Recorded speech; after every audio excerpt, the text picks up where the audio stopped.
Okay, so last week we explored the difference between what routine and ritual means to me from the foundation of your nervous system, Ayurveda, and yoga. We talked about the difference of Ayurveda and yoga and what they both are and how Ayurveda can help us in the modern world, even though it's a 5,000-year ancient sister science of yoga. I explained, or rather shared my story of burnout and how these two principles, philosophies have helped me tremendously. And this is why I left the busy beauty world that was my dream world to now teaching from intentional life experience, but also, of course, I have the credentials and I love teaching this to people, not because of anything except for empowering you to heal within yourself. So I gave you your first ritual, which was a Vata balancing practice. And so if you took part in that, great. If you didn't, we have another one today. So I'm super excited to share also many practices, but in a simplified way so that you don't feel overwhelmed. Because again, if your nervous system is dysregulated, we want to find grounding. We want to find balance. All right. Let's get back to the basics of Vata. Vata is the dosha bioenergy of air and space. And according to Ayurveda, the energy of Vata lives within all of us, within the nervous system, the breath, the joints, and digestion. It also lives in the season of fall, and then even deeper, it lives in between the time of 2 and 6. I should mention it also regulates circulation. So that's going to be a key thing we talk about today as well.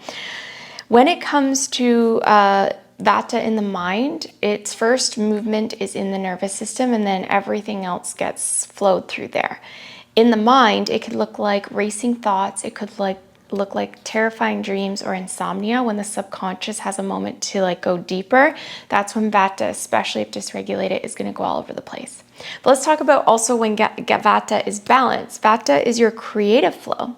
So if in balance, it can have obviously balanced thoughts, really fun ideas that maybe people don't think of necessarily. It's more creative. It's outside the box.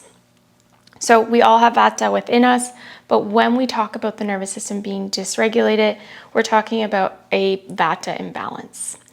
I talked at the end of our last episode of the qualities of Vata. I gave you a few, but the main qualities are dry, cold, light, rough, mobile, and irregular. So like wind in fall, right? The wind picks up, it's cool, we see the leaves dry and crunchy, and the cold, crisp air. You can see Vata around you in the fall season, if you are in a place of the world where you get that true autumn season. Without grounding, it's very unstable. It creates instability, right? So wind is all over the place. It can create a mess, blowing the leaves. You have no control. But luckily, within our own nervous system, we can ground, we can balance, and then create more of that stability. So let's talk about how it gets aggravated, because even if you're not fully in a Vata imbalance, we're all going to experience it, but we can also prevent it.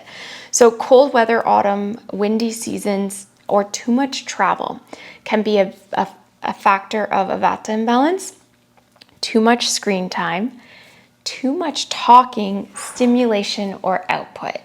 So I had talked about how our society now, our reality is very overstimulating, and we're getting a lot of output, and even input is too stimulating. If we're scrolling, etc., it's depleting our life force, known as prana. So prana in yoga, you might hear it in a yoga class, is our life force. It's separate from breath. It's our true energy, or chi in Chinese medicine. And so if your life force is your attention, so if you're focusing, or rather mindlessly scrolling, you're depleting your life force. And then this creates low ojas, which we'll talk in another episode, but basically depletes your nervous system, depletes your immunity, etc., your energy. Inconsistent routines, skipping meals, and over-exercising all create a Vata imbalance. When we talk about inconsistent routines, I'm not talking like dramatic structure, but you should have a plan sort of day to day. If you don't have a rhythm, let's call it a rhythm over a plan or structure, rhythm and ritual, then definitely your mind needs goals. It needs direction. So if you don't give it direction or you don't move it through the body, it's going to find somewhere to go on its own. And sometimes it's a little chaotic. Another important thing is trauma. We've all experienced different levels of this, but particularly if there is specific environments that we're in that cause a lot of disruption to our nervous system, that's going to be a key one. Caffeine and fasting. Fasting is a really great tool for the right person, but if you are someone that is dealing with an anxious nervous system or ungrounded nervous system, fasting long-term may not be the ideal according to Ayurveda. So in a nutshell, modern life is very vata aggravating. So we're all going to experience it. We're all going to go through it. I want to, again, reiterate with women, especially because we already have a natural cycle in our system, we tend to push against that. You know, our menstrual cycle, we should be resting during this time. Modern world, we're not taking 5 to 7 days, 3 to 5 days off our busy schedules to rest. So we're going against our own nature, which can cause a little bit of disruption. Again, I'm not going to tell you to quit your jobs if you're in a position that you're trying to move into more of a dharmic, sort of purposeful career. We'll definitely talk about that as well. But I wanted to just reiterate that multitasking and going against our own cycles naturally can cause a vata imbalance. So aside from anxiety, stress, insomnia, which I talked about, fatigue, irregular cycles, I have notes here, that's why I keep looking down, bloating, gas, dry skin, constipation, and circulation issues. So cold hands, cold feet, numbness. I talked about my story where I was getting those things. I had hair loss, thinning of the hair. These can all be part of a vata imbalance. And when it's physically like that, that means in Ayurveda, we go through 7 tissues, the inner tissue basically to the out. I won't go through all of them today, or I won't go through any of them today. We'll save that for another episode. But the last sort of physical manifestation is from something coming within, according to Ayurveda. Okay? So we can always root mostly everything from the nervous system, but then of course, if it's working or disrupting other systems, it's started within, it's physically manifested without. Emotionally and mentally, we talk a lot about anxiety, overthinking, racing thoughts, inability to ground. So we go through fight, flight, freeze, and a vata person who might have kapha, sort of heavier, denser energies, or moving towards more of a depressive state, maybe after a long period of anxiety, they could maybe not have those thoughts, right? It might be an inability to ground ourselves.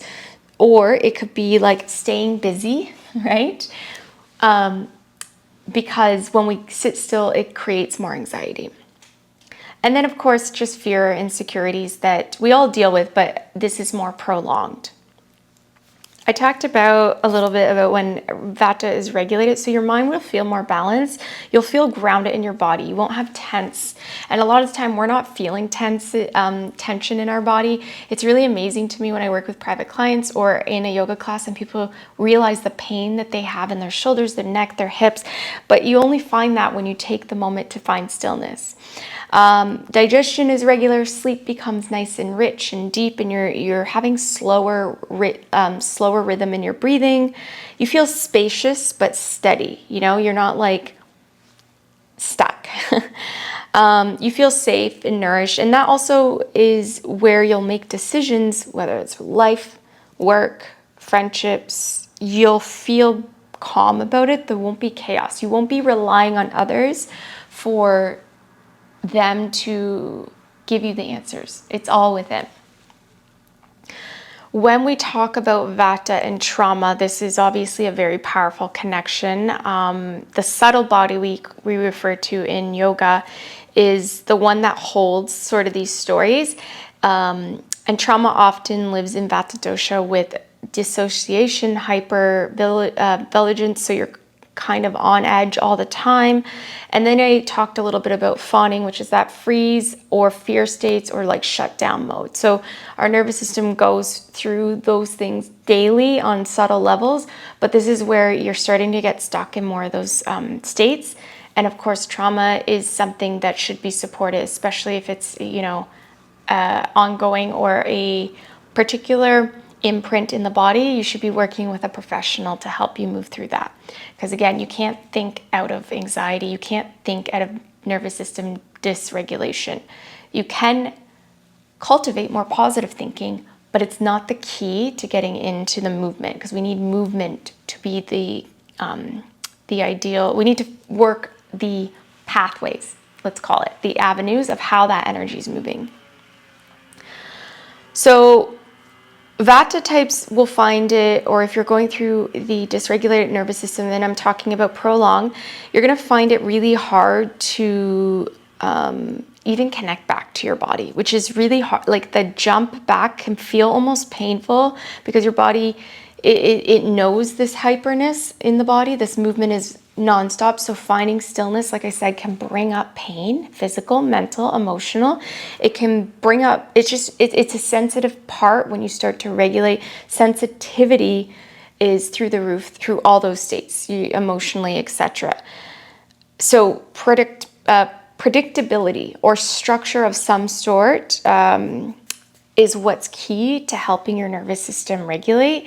Softness, compassion with yourself, and this is why I talk more about a ritual versus a big routine. Just having more connection to yourself, and also co-regulation. So I think that's something key. I don't want you to think that your healing journey has to be a solo. I think community is one of the biggest parts, but you need to find safety in who is safe in your life to feel that. And again, a dysregulated nervous system may not feel safe with connection. Connection might not feel safe. So there's a balance between the two. I want to talk quickly about the physical of movement. So I do a lot of sort of practices that are nervous system grounding as my forefront. That's like the key of everything I do. But even if I do something more strengthening, that's still, I want to regulate. Because we're moving through fascia, which is, I'm going to say, we always say this in like the movement world, it's like the saran wrap around your muscles. That's the easiest I can say right now. I don't want to go into the whole science of it, but it builds up over time based on your body's tension patterns or movement patterns. So it's like saran wrap that keeps building. It keeps everything kind of around the muscle. Like it keeps you moving. It's like a tissue that's like a net, right? And it holds a lot of memory and tension. And what we're feeling or what we're realizing, obviously, with practices like yin yoga or deeper stretcher holds, we know that things are moving, not just physically, but emotionally and mentally as we hold poses, we move, and it's ruled by Vata. So breath patterns are, because Vata is movement, your breath is moving. That's another key indicator that if you are nervous system deregulated, your breathing pattern's not going to be, it's not going to serve you. It might be more hyper, it might be shorter breath, it might live in the chest, it might not bring itself up through you might not be taking full breaths, right? So shallow breathing causes more anxiety. We no longer breathing. That deep exhale is like a sigh of relief. It lets it go. So when we talk about movement and breath, that's why yoga is such a powerful practice for yoga asana, like physical yoga is, in my opinion, although breath work is great for Vata, I would start Vata in movement. You're already moving energy, so your nervous system is going to feel like, it just depends on the movement, I should key. So I would get the nervous system regulated with that, and then we introduce the breath. If you are hyper, I'm sure you've tried this. I know for me, if someone tells you, it's okay, just calm down, just breathe through it. It's like another added to-do list. It's like, I can't, my system's on overdrive right now. I can't think of how to breathe properly. So I think movement is one key. The other is touch, physical touch. And I talked a little bit about my journey, Abhyanga, which Abhyanga is a Ayurvedic massage we would do with warm oil every morning.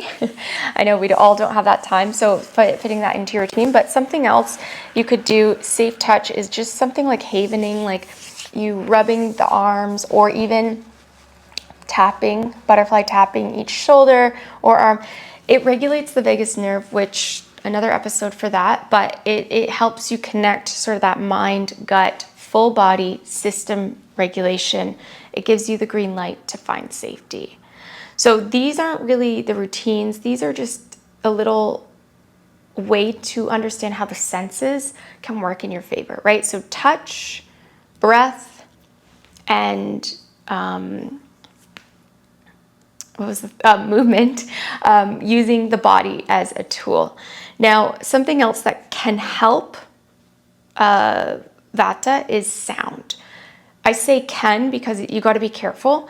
It can be overstimulating. Certain sounds can cause a little bit more anxiety to the body, but sound therapy is probably one of the best for anxiety if it's used correctly. If you cannot get into a sound bath, or maybe something you've tried on YouTube is actually causing a little bit more stimulation, then humming, so Brahmari Pramanayam, where you inhale and you exhale, your own sound can be soothing to your own body. So pairing that with a gentle rub or a gentle forward fold can really go a long way. So those are just, I'm giving you general because, again, I want you to feel empowered of what's going to work for you. But here are some key practices that really help for Vata in particular. Abhyanga, the warm body massage. It's a warm oil massage. Now, no wrong or right way to do this. You want to make it really gentle. This isn't a deep tissue massage. But as you warm up the oil, you've got a balancing quality. So warm because Vata tends to create coldness. And as you start moving, you're creating circulation. As you touch yourself, you're creating oxytocin release, which is the love hormone, it's called. And then you start to create that safety of support to the body. So massage, you do in long strokes on the limbs, nothing too crazy. Now, if you can't do the full body, you can work on areas that feel more tense, like shoulders, neck. I like to work in the arms because of circulation in the chest, because of the heart space. But maybe it's your low back or hips, maybe it's your legs. Vata seats are the belly and hips, the ears, and low back. But I like to start in the heart space and chest just to get things moving. You can also add mantra. Like I said, you can't think your way out, but if it does feel soothing to speak to yourself in a kind way and it finds some grounding, especially if you say it out loud, because the sound of your own voice can be grounding to yourself, that would be ideal. The second is a practice that I'm actually going to do a full, maybe a 10-minute episode on, is Yoga Nidra, which I have I just released one not too long ago, a Yoga Nidra practice.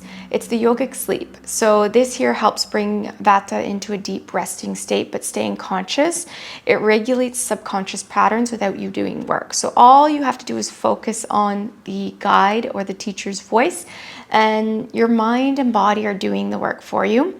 It's done in good Vata times 2 to 6, but it will make you feel really rested in a short period of time, which is really great because the nervous system, if it's active like that, it needs deep rest. And if you are starting a journey of regulating your nervous system, even sticking to one ritual, or starting to understand patterns that you need to let go of, you might find, at least for a few weeks, that you need a lot more rest than usual. And that's normal, especially when the body starts to calm and co-regulate on its own.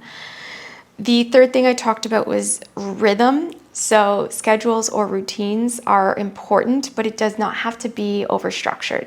That just means something like, let's wake up at the same time. Let's do something grounding and warming first thing in the morning. That could be your massage. It could be a warm tea. And eating warm meals is really important for Vata because the quality of cold and dry, if the imbalance in your nervous system has already made its way to the digestive system, you're going to find it really difficult to digest food. So you want to support that with warming spices, soft foods, like really think about nurture.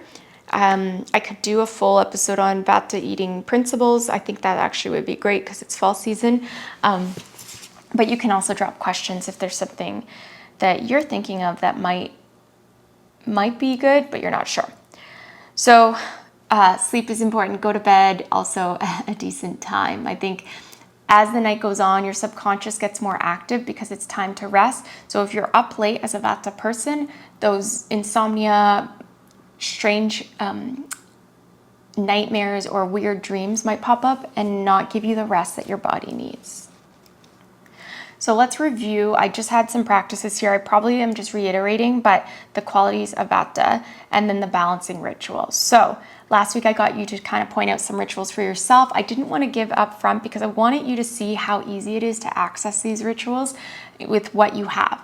I might repeat some, but I might give you some insight to some new things. So if we think dry, then some balancing rituals, which are going to maybe surprise you: oil massage, like I've talked about, hydration, and warm hydration. And then because dry, we want wet, cream or wet. So that could be like a bath, but it also could be like adding some ghee or butter or just some additional oil on your food. Something a little bit less dry, avocado. This could look like just more healthier fats, which I know in our society we're like, oh my gosh, avoid. No, please, if your nervous system, you need to rebuild tissue, because if you are in chronic nervous deregulation, that means all your tissues are starting to get depleted. Because remember, we start with the nervous system, everything moves outward. So at some level, things are starting to deplete as much as your body's trying to work hard to keep everything in function. The Vata quality is cold. So the opposite is warm. So warm foods, warm socks, just fuzzy socks. It could be a heating pad, or it could be like a warm sweater. It could be, again, warm bath tea. There's so much you could do with warmth. Sitting in the sun. Yeah, super simple. Light. So when we talk about light, light means like weight, almost like light and airy. The opposite would be heavy or dense. So we're thinking more root vegetables. I would be avoiding things like cucumber and light. I'd be adding more root vegetables like sweet potatoes, squash, and things like that to my diet, as well as grounding yoga poses. So nothing too airy. I would find something like a yin practice or a supportive practice with props like pillows and blankets to keep me feeling, more grounding, more heavy and dense. Mobile movement, so Vata's moving constantly. We would look for more slower movement. We would still use movement, but we would use it in a way to balance. So also that consistent schedule, or just a little bit more of rhythm in your daily routine, can help with that. The other Vata quality is like irregular, so consistency. That's kind of, we've already talked about this. Rough. So think about dry, rough skin. You want to find soothing and smoothing. So I know that one kind of feels like, well, what's the opposite of rough? I think smooth, and smooth to me is like touch, self-holding, or soft textures. Like you can even, I notice, you probably see my cat sometimes. I keep this pillow. I want to get rid of it so bad, but my cat goes to it, and he kind of after like he's winding down, and I notice, he needs it, but he goes to this pillow with a lot of texture. And then he finds himself like in a smoother spot. Like he's like getting the energy out. I don't know, maybe I'm like overlooking the Ayurveda thing, but then I find him soothed into like a cozy, like soft pillow. And then subtle. Subtle is like air again, the quality of space or air. It's like not very obvious, as opposed to like a heavy, dense tree or a fire. So the opposite of that would be something a little bit more dense. So that could look like breath. It could look like getting something out of the body, like mantra, sound. It could look like a practice of creating boundaries with a little bit more structure. So think subtle, the opposite is structure, okay? And I think that's it. I want to keep these a little short because I'd like you to take the information as bite-sized as possible, but I hope this gave a good sort of indication of why Ayurveda and yoga focus on the nervous system. Regulating is the primary thing, but also give you some insight to understand that, first off, we're all dealing with dysregulation because our society at this point is just not built for softness. But understand you need both. We need structure, we need movement, we need, to keep going, we need to persevere, we have to have discipline, but you also have to listen to those cues in the body. If you're starting to feel those manifestations of chronic anxiety, stress, insomnia, and high alert movement in the mind, or any other physical reactions now happening from the body, start with the nervous system. You have so many tools. I've mentioned like so many here, and I hope I gave you some inspiration to think of your own. Comment below how this felt. We're gonna end this episode with another mini ritual, and this time we are going to do sound. So just 3 rounds of Brahmari. I've talked about this today, this as a practice. I'd love for you to feel it. So if you are driving, you can still do this with your eyes open, but if you want to take another moment and hit pause and do this on a time where you can be alone and you're able to close the eyes, that would be great too. On your next exhale, let all the air out of the system. Take a nice big inhale. And with your mouth closed, begin exhaling with a humming sound at the back of your throat.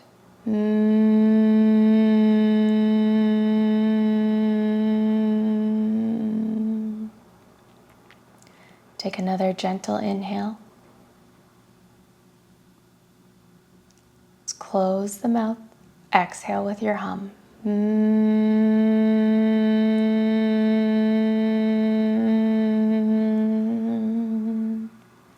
Take the last one at your own pace. Allow the sound to release tension from the top of the head to the toes.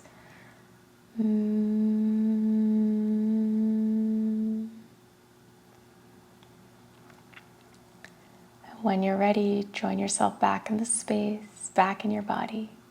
Thank you so much for joining me for episode 2. Again, love your feedback. Comment below if this helped and resonated. Follow, and you can subscribe on my YouTube channel to connect with us in movement every week. We will be there. And I really appreciate your support. Thanks again. We'll see you in the next one.